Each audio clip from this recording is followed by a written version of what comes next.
Bon.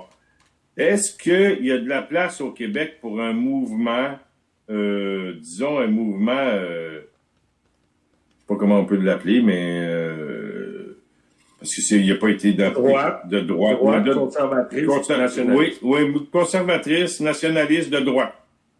Si elle s'assume. Ben oui, il y en a. Oui. Mais si elle s'assume seulement. C'est-à-dire? Parce que si le chef de ce futur parti-là va à Tout le monde en parle pour dire que on n'est pas si méchant que ça, puis on s'excuse d'avance, si ce chef de ce futur parti-là Tu parles d'Éric Duhem? Tu parles d'Éric Duhem?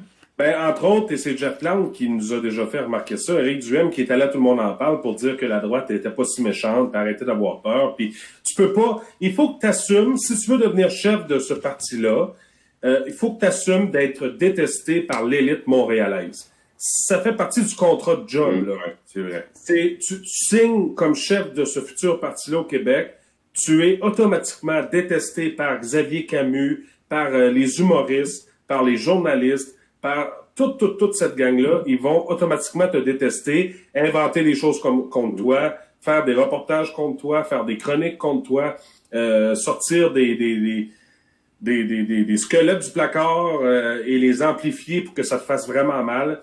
Donc, si tu veux devenir chef d'un parti comme ça au Québec, il faut que tu acceptes ça et je pense que c'est la condition, l'étape numéro 1. Gary, est-ce qu'il y a de la place? Ben oui, il y a de la